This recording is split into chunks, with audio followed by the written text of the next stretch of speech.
रजत जयंती के मौके पर पूर्व सैनिक सम्मेलन कार्यक्रम में शामिल होंगे सीएम धामी। दोपहर 1 बजे जनवन महोत्सव में लेंगे हिस्सा। शाम 6 बजे युवा महोत्सव में शामिल होंगे मुख्यमंत्री पुष्कर सिंह धामी। उत्तराखंड की रजत जयंती पर कार्यक्रम जारी। कल पुलिस लाइन में होगी रैतिक परेड। सीएम धामी लेंगे सलामी। तैयारियां जोरों पर नजर आ रही। सीएम धामी ने भारतीय महिला क्रिकेट टीम से बातचीत की। चैंपियन बेटियों को दी बधाई। 50 लाख प्रोत्साहन राशि की घोषणा भी मुख्यमंत्री ने की। उत्तराखंड विधानसभा का विशेष सत्र अनिश्चितकालीन के लिए स्थगित। सत्र में विजन 2047 के लिए दिए गए सुझाव। गैस ट्रेन, भ्रष्टाचार, पेपर लीक, अफसरशाही, बेलगाम समेत विपक्ष ने कई मामलों को लेकर हल्ला किया। बद्रीनाथ धाम में बर्फबारी के बाद बड़ी ठंडी हवाओं के बीच भी श्रद्धालुओं का जनसैलाब। 25 नवंबर को बंद होंगे बद्रीनाथ धाम के कपाट।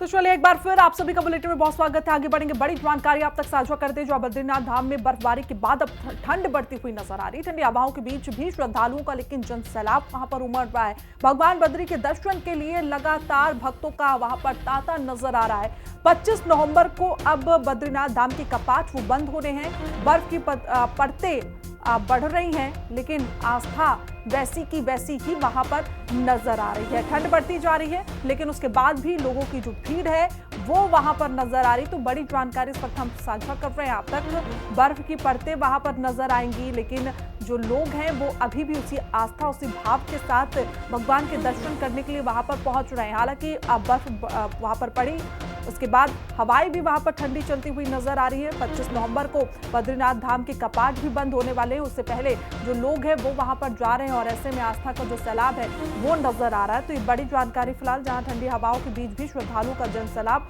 उमड़ता हुआ बद्रीनाथ में नजर आ रहा है। भगवान बद्री के दर्शन के लिए भक्तों का लंबा तांता नजर आता है। ऐसे में 25 नवंबर को बद्रीनाथ के कपाट बंद होने वाले, उससे पहले ही लोग वहां पर पहुंच रहे हैं और बड़ी संख्या में लोग पहुंच रहे हैं। और ज्यादा जानकारी के साथ हमारे सहयोगी दीपिका का रुख कर लेते हैं। दीपिका, इस बार हम कह सकते हैं कि जिस तरीके से ठंड पड़ रही है और बढ़ भी रही है लगातार, लेकिन आस्था में कोई भी कमी नजर नहीं आ रही। जी बिल्कुल, देखिए ये पूरा विश्व जानता है कि जब उत्तराखंड में चारधाम यात्रा होती है तो देश विदेश से जो श्रद्धालु हैं, चाहे वो कैसा भी मौसम हो, चाहे आपदा हो, चाहे बारिश हो, चाहे मानसून का समय हो, ऐसे में लेकिन श्रद्धालु जो हैं वो यहाँ दर्शन के लिए आते हैं। और यही नतीजा है कि इस बार रिकॉर्ड तोड़ यात्री जो हैं वो तीनों धाम केदारनाथ, यमुनोत्री, गंगोत्री में आए हैं, जिनके कपाट अब बंद हो चुके हैं। लेकिन अगर बात करें बद्रीनाथ की, तो 25 नवंबर को कपाट बंद होंगे बद्रीनाथ के। लेकिन जो श्रद्धालु हैं उनमें उत्साह जो है वो काफी नजर आ रहा है। आप देखेंगे लगातार वहां पे भीड़ जो है वो बढ़ रही है। और यहाँ तक कि वहां पे जो मौसम है वो अनुकूल नहीं है। वहां पर जमकर बर्फबारी हो रही है, वहां फिसलन हो सकती है, वहां पे ठंड से लोग जो है करा रहे हैं। लेकिन फिर भी जो श्रद्धालुओं की भक्ति है बद्रीनाथ धाम के बाबा के उसमें, तो आप देख सकते हैं किस तरीके से वहां बर्फबारी के बीच भी जो श्रद्धालु है वो दर्शन के लिए पहुंच रहे हैं। और ठंड होने के बावजूद भी जो बाबा की भक्ति है वो नजर आ रही है बद्रीनाथ धाम में। तो कहीं ना कहीं हम कह सकते हैं कि 25 नवंबर को जब कपाट बंद होंगे तो बद्रीनाथ धाम में पहुंचने वाले श्रद्धालुओं का रिकॉर्ड भी टूटेगा और एक नया कीर्तिमान रचने वाला है। बिल्कुल दीपिका, वापस लौटूंगी आपके पास, बनी रहिए। एक और बड़ी जानकारी लोगों तक साझा करेंगे, जहां रजत जयंती के अवसर पर पूर्व सैनिक सम्मेलन आयोजित। ऐसे में सीएम धामी पूर्व सैनिक सम्मेलन में शामिल होने वाले हैं, जहां MBPs कॉलेज मैदान हल्द्वानी में कार्यक्रम आयोजित किया जाने वाला है। 1 बजे उत्तराखंड राज्य स्थापना की रजत जयंती के मौके पर यह कार्यक्रम आयोजित होगा। जन वन महोत्सव प्रतिभाग इसमें मुख्यमंत्री पुष्कर सिंह धामी करने वाले हैं। जवाहरनगर वन रामनगर में कार्यक्रम आयोजित किया जाने वाला है। 6 बजे उत्तराखंड राज्य स्थापना के रजत जयंती के अवसर पर भी ये राज्य स्तरीय युवा महोत्सव कार्यक्रम आयोजित होगा। वहां पर भी मुख्यमंत्री पुष्कर सिंह धामी पहुंचते हुए नजर आएंगे। तो ये बड़ी जानकारी इस वक्त हम आप तक साझा कर रहे हैं। रजत जयंती के अवसर पर पूर्व सैनिक सम्मेलन का आयोजन, और ऐसे में सीएम धामी पूर्व सैनिक सम्मेलन में शामिल होने वाले हैं। तो हर तरफ रजत जयंती की जो धूम है, जो कार्यक्रम है, जो उत्साह है, वो साफ तौर पर नजर आ रहा है। ऐसे में मुख्यमंत्री की मौजूदगी भी वहां पर होगी। सीएम धामी पूर्व सैनिक सम्मेलन में शामिल होने वाले हैं। 1 बजे ये कार्यक्रम रखा गया है। MBPG कॉलेज मैदान हल्द्वानी में कार्यक्रम का आयोजन होगा, जहां मुख्यमंत्री पुष्कर सिंह धामी पहुंचेंगे। उत्तराखंड की रजत जयंती पर कार्यक्रम जारी है। ऐसे में 7 नवंबर को पुलिस लाइन में रैतिक परेड का आयोजन होने वाला है। मुख्यमंत्री पुष्कर सिंह धामी परेड में शामिल होंगे। 7 नवंबर को 9:30 बजे कार्यक्रम शुरू होगा, जहां मुख्यमंत्री पुष्कर सिंह धामी की मौजूदगी आपको नजर आने वाली है। तो बड़ी अपडेट इस वक्त हम आप तक साझा कर रहे हैं, जहां रजत जयंती का उत्सव लगातार जारी है। ऐसे में तमाम जगह कार्यक्रम आयोजित किए जा रहे हैं। 7 नवंबर को पुलिस लाइन में कार्यक्रम आयोजित किया गया है और ऐसे में वहां पर भी मुख्यमंत्री पुष्कर सिंह धामी पहुंचने वाले हैं। 9:30 बजे 7 नवंबर को कार्यक्रम शुरू होगा और उसी दौरान मुख्यमंत्री पुष्कर सिंह धामी की मौजूदगी आपको वहां पर नजर आएगी। रैतिक परेड का यह आयोजन किया गया है। 25 साल कितने बेमिसाल उत्तराखंड के रहे, क्या कुछ उत्तराखंड ने पाया, क्या कुछ खोया, ये पूरा ब्यौरा वहां पर बताया जा रहा है। ऐसे में रजत जयंती पर 9 नवंबर को प्रधानमंत्री मोदी भी वहां पर पहुंचने वाले हैं और ज्यादा जानकारी के लिए हमारी सहयोगी दीपिका हमारे साथ लगातार बनी हुई है। दीपिका, रजत जयंती को लेकर लगातार कार्यक्रम आयोजित किए जा रहे हैं और ऐसे में मुख्यमंत्री भी हर कार्यक्रम में पहुंचते हुए भी नजर आ रहे हैं। जी बिल्कुल, देखिए सरकार ने ये ऐलान किया था कि इगास यानी कि 1 नवंबर से लेकर 9 नवंबर तक जब राज्य स्थापना दिवस का दिन होगा उस दिन तक तमाम जो कार्यक्रम है वो आयोजित होंगे और आप देख रहे हैं लगातार अलग अलग कार्यक्रम जो हो रहे हैं। आज पूर्व सैनिक सम्मेलन है, कल प्रवासी उत्तराखंडी सम्मेलन था और कल 7 नवंबर को यहाँ पर पुलिस लाइन में मैं इस वक्त मौजूद हूँ। यहाँ पर रैतिक परेड होने वाली है 7 नवंबर को, जिसकी तैयारियां मैं आपको दिखाऊंगी चल रही हैं। आप देखेंगे सामने तमाम पुलिस अधिकारी मौजूद हैं। SP देहा जया बलूनी मैम भी यहाँ पहुंची हैं। तमाम तैयारियां जो है चल रही हैं। जहां पर विशेष अतिथि यानी कि राज्यपाल और मुख्यमंत्री बैठेंगे, वहां पर भी तैयारियां चल रही हैं किस तरीके से बैठने की व्यवस्था होगी। और आप देखेंगे यहाँ पे जो रंगरूट है, जो अभी भर्ती हुई है नई महिला पुलिसकर्मी, देखिए वो भी यहाँ रंगरोगन का काम जो है कर रही हैं, क्योंकि यहाँ पर रैतिक परेड होगी। उसके बाद तमाम जो विभाग हैं, चाहे हम डॉग स्क्वाड टीम की बात करें, STF की बात करें या ट्रैफिक पुलिस की बात करें, फायर सर्विस विभाग की बात करें, यहाँ पे आपको कर्तव्य करते हुए नजर आएंगे किस तरीके से चुनौतियों का सामना करते हुए ड्यूटी करते हैं। और जब कहीं आग लगती है, जब कहीं बम की सूचना होती है, किस तरीके से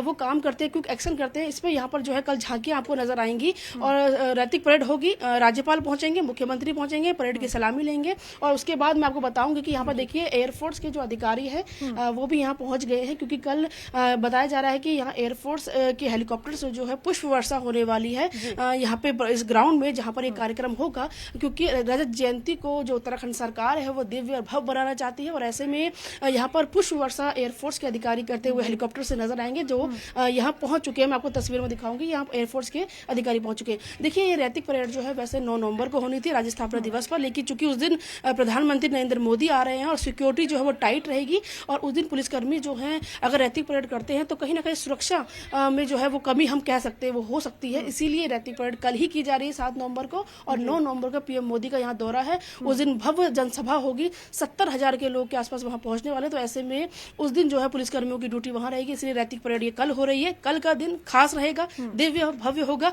और पुष्प वर्षा जो है उसका नजारा भी हमें देखने को मिलेगा। बिल्कुल दीपिका, कल की तस्वीरें बेहद खास होने वाली। फिलहाल तमाम जानकारी के साथ जुड़ने के लिए आपको बहुत बहुत शुक्रिया। तो आगे बढ़ेंगे, जो आज CM धामी ने भारतीय महिला क्रिकेट टीम से बात की। ऐसे में महिला क्रिकेट विश्व कप जीतने पर उन्होंने बधाई भी दी। CM धामी ने 50 लाख प्रोत्साहन राशि की घोषणा भी इसी के साथ की। तो बड़ी जानकारी इस वक्त हम आप तक साझा कर रहे हैं। जहां देखिए मुख्यमंत्री पुष्कर सिंह धामी महिला क्रिकेटर विश्व कप विजेताओं से बातचीत करते हुए नजर आए। साथ ही उन्होंने 50 लाख प्रोत्साहन राशि देने का भी ऐलान किया। हेलो। हेलो। हाँ नमस्ते स्नेहा, कैसी हैं? धन्यवाद। उत्तराखंड की मातृशक्ति को नमन है ना? आप ऐसे ही आगे बढ़ते रहिए। Thank you sir, thank you. आइए, फिर कहाँ हैं अभी हाँ आप जी, लोग? हाँ जी। अच्छा अच्छा, तो हाँ जी, फिर मैं 8 को आऊंगी सर उत्तराखंड। चलो देहरादून। ठीक है, आइए फिर, है ना, तब भेंट करेंगे यहाँ पर। हाँ जी बिल्कुल बिल्कुल। चलिए ठीक है, थैंक यू सर। धन्यवाद। मेरी शुभकामनाएं आगे के लिए भी, है ना? Thank you sir, thank you. Thank you. मुख्यमंत्री पुष्कर सिंह धामी ने CM आवास में देश भर के विभिन्न राज्यों में निवासरत प्रवासी उत्तराखंडियों का भावपूर्ण स्वागत किया। सभी को रात्रि भोज पर आमंत्रित करते हुए मुख्यमंत्री ने कहा कि आप भले ही दूर हो लेकिन दिल से हमेशा उत्तराखंड से जुड़े हैं। आप हमारी शक्ति हैं, हमारी वैश्विक पहचान है। साथ ही उपस्थित प्रवासी उत्तराखंड वासियों ने अपने अनुभवों, भावनाओं और प्रदेश के विकास से जुड़ी अपेक्षाओं को CM धामी से साझा किया। कार्यक्रम में प्रवासी उत्तराखंड वासियों में विशेष उत्साह देखने को मिला। प्रतिभागियों ने कहा कि पहली बार इस स्तर पर सरकार ने प्रवासियों के अनुभव और योगदान को सम्मान दिया है।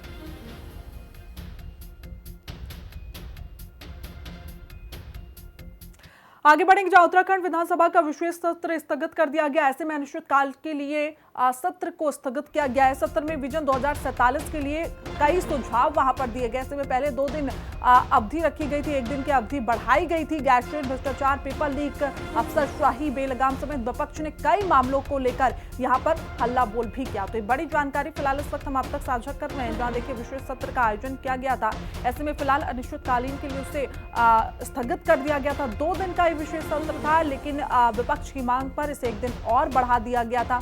ऐसे में तमाम ऐसे सवाल थे जहां पर विपक्ष से उठाता हुआ नजर आया। साथ ही सत्र में 2047 विकसित भारत के संकल्प को किस तरीके से उत्तराखंड इसमें भूमिका निभाएगा, इस पर भी तमाम बातचीत हुई, तमाम सुझाव अपने अपने साथी में रखे।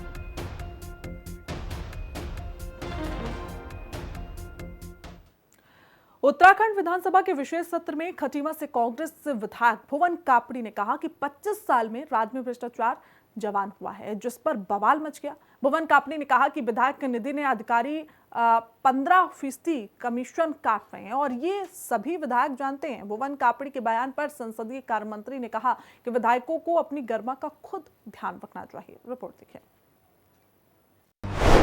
25 साल में उत्तराखंड में भ्रष्टाचार जवान, सदन में बोले भुवन कापड़ी, मचा घमासान। आरोप पर संसदीय कार्य मंत्री का बयान, विधायक रखें अपनी गरिमा का ध्यान। उत्तराखंड विधानसभा के विशेष सत्र में खटीमा से कांग्रेस विधायक और उप नेता प्रतिपक्ष भुवन कापड़ी ने सदन के भीतर बड़ा बयान दिया है। भुवन कापड़ी ने कहा है कि 25 साल में राज्य के भीतर भ्रष्टाचार जवान हुआ है। भुवन कापड़ी ने कहा कि राज्य में ईमानदारी की क्या बात की जाए जब विधायक निधि से अधिकारी 15% की खुली कमीशन काट रहे हैं और ये सभी विधायक जानते हैं। उपनेता प्रतिपक्ष ने सरकार से कहा कि अगर ऐसे ही होना है तो पहले अधिकारियों का 15% काटा जाए, इसके बाद विधायक निधि दी जाए। भ्रष्टाचार जवान हुआ है, हम भला करने वाले लोग बैठे हुए हैं। मैं कहना नहीं चाहता, मैं कहूंगा तो बात कहेंगे कि भुवन कापड़ी ने क्या बात कर दी। हम क्या भ्रष्टाचार को रोकेंगे जब हमारी विधायक निधि में 15% कमीशन या अधिकारियों के माध्यम से काटा जाता है, तो हम क्या ईमानदारी की बात कर सकते हैं? आप बताइए। मैं तो आदरणीय नेता सदन बैठे हुए हैं, 15% निकाल के सीधे आप अधिकारियों को दे दीजिए, फिर हमें विधायक निधि दीजिए। सदन से बाहर निकलने पर मीडिया से बात करते हुए भुवन कापड़ी ने बयान को दोहराते हुए कहा कि ये लंबे समय से उनकी पीड़ा थी जो उन्होंने सामने रखी है। भुवन कापड़ी ने कहा कि राज्य के 25 वर्षों के अनुभव पर चर्चा के दौरान ये बोलना जरूरी था कि आज राज्य में भ्रष्टाचार चरम पर है। वहीं उपनेता प्रतिपक्ष के बयान पर संसदीय कार्य मंत्री सुबोध उनियाल ने कहा है कि वो 2002 से लगातार विधायक हैं, लेकिन उनके सामने कभी किसी की ऐसी हिम्मत नहीं हुई। अब कांग्रेस विधायक ने सदन के भीतर ऐसी बात कही है तो इसकी जांच की जाएगी। संसदीय कार्य मंत्री ने कहा कि विधायकों को भी अपनी गरिमा का ध्यान रखना चाहिए और अगर वो ठान लें तो राज्य में कमीशन खोरी नहीं चल पाएगी। बहुत दिनों से एक समस्या बनकर चल रहा था। मैं अपनी विधायक निधि में 10% कमीशन देता हूं, धार्मिक स्थलों में 5%, और वो भी अधिकारियों पर स्थानीय स्तर पर दबाव बनाकर। लेकिन जब हम बात राज्य की 25वीं वर्षगांठ पर, रजत जयंती के अवसर पर इस बात पर चर्चा कर रहे हैं कि 25 सालों में राज्य ने क्या खोया, क्या पाया और आने वाले 25 वर्षों में हम राज्य को कैसे आगे ले जाएंगे, तो उसके लिए जरूरी है कि जो हमारी कमियां हैं, जो भ्रष्टाचार है जो आज चरम पर है। 2002 से विधायक जी, अब मेरी विधानसभा में जाके आप मालूम कर लें, क्या किसी की हिम्मत होती है कि विधायक निधि में 1% कमीशन ले ले? देखिए, मैंने आपसे कहा ये काम करने की अलग अलग आदमी के कल्चर होते हैं, अलग अलग उसका काम करने का तरीका होता है। तो मैं समझता हूँ अधिकारियों को जो इस तरह काम कर रहे हैं उन्हें भी समझना चाहिए और राजनेताओं को भी अपनी गरिमा समझनी चाहिए कि उनके अधिकार क्या है, उसके हिसाब से काम करना चाहिए। मैं समझता हूँ तो अगर हर व्यक्ति ये ठान ले तो मुझे नहीं लगता कि ये कमीशन पूरी चल पाएगी। उत्तराखंड में विधायक लगातार अधिकारियों पर उनकी अनदेखी के आरोप लगाते रहते हैं, लेकिन उप नेता प्रतिपक्ष के सदन में अधिकारियों पर विधायक निधि में खुलेआम कमीशन लेने का आरोप काफी गंभीर है। राज्य निर्माण की रजत जयंती पर आयोजित विशेष सत्र में ऐसा आरोप और गंभीर हो जाता है। देखना होगा कि इस मामले में जांच कराकर व्यवस्था पर उठे सवालों का सच सामने लाया जाता है या ये सदन में पक्ष विपक्ष की बहस बनकर ही रह जाती है। देहरादून से संवाददाता दीपिका भंडारी और शुभांगी भट्ट के साथ ब्यूरो रिपोर्ट, हिंदी खबर। राज्य स्थापना की रजत जयंती पर पूर्व मुख्यमंत्री और हरिद्वार सांसद त्रिवेंद्र सिंह रावत ने प्रदेश की 25 सालों की विकास यात्रा के बारे में जानकारी दी। हरिद्वार प्रेस क्लब में भाजपा नेताओं के साथ प्रेस कॉन्फ्रेंस करने पहुंचे त्रिवेंद्र सिंह रावत ने कहा कि इन 25 वर्षों में उत्तराखंड ने हर क्षेत्र में तरक्की की है। प्रदेश में कैपिटल इनकम कई गुना बढ़ गई। कैपिटल इनकम की अगर हम बात करते हैं, इसके अलावा रोड इंफ्रास्ट्रक्चर, परिवहन, ट्रेन, एयर कनेक्टिविटी, शिक्षा और तमाम क्षेत्रों में राज्य ने उल्लेखनीय प्रगति की है। उन्होंने कहा कि भविष्य में सरकार को एडवेंचर टूरिज्म समेत कुछ क्षेत्रों में विशेष ध्यान देने की जरूरत भी है। एडवेंचर टूरिज्म में प्रदेश के लिए रोजगार की अपार संभावनाएं भी हैं। मैं मानता हूं कि इन 25 सालों में राज्य बहुत आगे बढ़ा है। राज्य की पर कैपिटा इनकम 62-63 हज़ार रुपये थी, आज 2.5 लाख से ऊपर है। इंफ्रास्ट्रक्चर के क्षेत्र में देखिए आप, तो हमारा रोड इंफ्रास्ट्रक्चर बहुत बढ़ा है, बहुत बढ़ा है। रेलवे का इंफ्रास्ट्रक्चर बढ़ा है और रेलों की संख्या बढ़ी है। हवाई कनेक्टिविटी जो हम उस समय सोचते भी नहीं थे, आज बेहतर हवाई कनेक्टिविटी है। भगवानपुर से कांग्रेस विधायक ममता राकेश ने महिला सुरक्षा को लेकर सवाल खड़े किए। ममता राकेश ने ये मामला सदन के अंदर भी उठाया। उन्होंने कहा कि उत्तराखंड में महिलाएं बहुत बुरी हालत में हैं। विधायक ने कहा कि हमें एक तरफ तो कहते हुए हर्ष होता है कि हमारी भारतीय महिला क्रिकेट टीम ने विश्व कप जीत करके पूरे देश में बेटियों ने देश का मान सम्मान बढ़ाया, लेकिन आज महिला कहीं अकेली नहीं जा सकती। विधायक ने सुरक्षा को लेकर सवाल खड़े किए और कहा कि मैंने पिछली बार भी सदन में कहा था कि महिला थाना का निर्माण किया जाए, महिला थाना बनाया जाए, जिससे महिलाओं की सुरक्षा के लिए और मजबूत काम किया जा सके। और क्या कुछ का एक बार सुन लीजिए। कि आज भी कहने में बहुत अच्छा लगता है सशक्त महिला, लेकिन आज भी जो स्थिति है महिलाओं की बहुत बुरी हालत में है। हमें एक तरफ तो कहते हुए हर्ष होता है कि हमारी भारतीय महिला क्रिकेट टीम ने विश्व कप जीत करके पूरे देश में बेटियों ने पूरे देश का मान सम्मान बढ़ाया है, लेकिन आज महिला अकेली नहीं जा सकती। सुरक्षा को लेकर के सवाल खड़े हो रहे हैं। मैंने पिछली बार भी सदन में कहा था कि महिला थानों का निर्माण किया जाए, महिला थाने बनाए जाएं, जिससे कि हम महिलाओं की सुरक्षा के लिए और मजबूती से कार्य कर सकें। मुजफ्फरनगर के चरथावल के कमला फार्म कांग्रेस में किसान अधिकार रैली आयोजित की गई, जिसमें उत्तराखंड के पूर्व मुख्यमंत्री और वरिष्ठ नेता कांग्रेस के हरीश रावत ने शिरकत की। रैली में बड़ी संख्या में किसान और स्थानीय लोग मौजूद नजर आए। इस मौके पर हरीश रावत ने केंद्र और उत्तर प्रदेश सरकार पर कड़े शब्दों में हमला बोला और कहा कि मौजूदा सरकारें किसानों और मजदूरों के वास्तविक हितों की अनदेखी कर रही है। शक्ति देने का काम किया और हमेशा रावत जी ने लड़ाई है, किसानों की आवाज उठाई जा रही है। किसान गन्ने का 450 रुपया क्विंटल का मूल्य मांग रहे हैं अगेती का, और पीछे जो पीछेती वाला है उसको तो और ज्यादा होगा, तो ये मूल्य मांग रहे हैं। हम उस मूल्य के साथ अपनी एकजुटता जाहिर करने के लिए आए हैं और उत्तराखंड का किसान भी वही मांग रहा है। बहुत धन्यवाद आपका। राज्य स्थापना की रजत जयंती के मौके पर मुख्य विकास अधिकारी वरुणा अग्रवाल की उपस्थिति में ग्राम पंचायत तिखोन विकासखंड धौलधार में महिला एवं बाल सभा का आयोजन किया गया और इस मौके पर मुख्य विकास अधिकारी ने कहा कि जीपीडीपी की बैठकों में कुछ समस्याएं छूट जाती हैं। सभी महिलाएं गांव का हिस्सा है, इसलिए बेझिझक होकर अपनी बात रख सकती हैं। उन्होंने गांवों के विकास में सरकारी योजनाओं का लाभ लेते हुए मिलजुल कर कार्य करने और आगे बढ़ने की बात कही। सभा में बाल एवं महिला सभा में बच्चों और महिलाओं द्वारा अपनी समस्याएं बताते हुए अपने सुझाव भी रखे।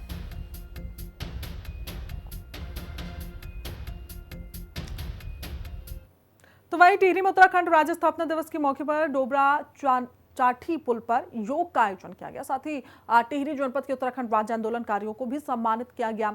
इसके लिए मुख्य विकास अधिकारी वरुणा अग्रवाल ने डोबरा चाठी पुल पर जाकर अधिकारियों के साथ जायजा लिया। वरुणा अग्रवाल ने संबंधित विभागों के अधिकारियों को आवश्यक दिशा निर्देश भी जारी किए।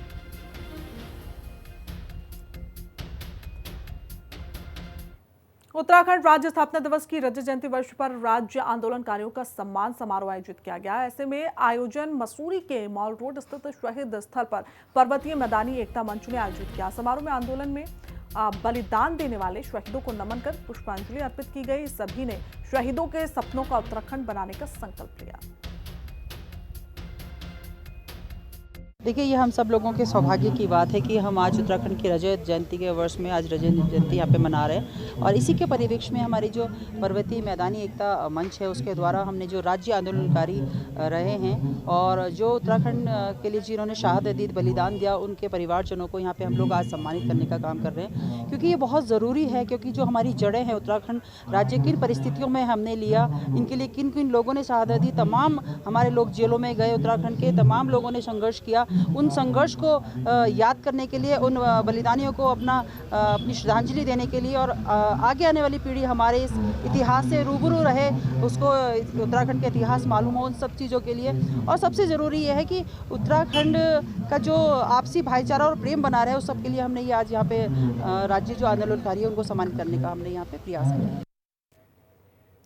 ऋषिकेश के स्वामी नित्यानंद सरस्वती शिशु मंदिर स्कूल में महिलाओं की आत्मशक्ति बढ़ाने के लिए सप्त शक्ति संगम कार्यक्रम आयोजित किया गया। कार्यक्रम की शुरुआत मुख्य अतिथियों ने दीप जलाकर की। कार्यक्रम में महिलाओं को उनके अधिकारों के बारे में जानकारी दी।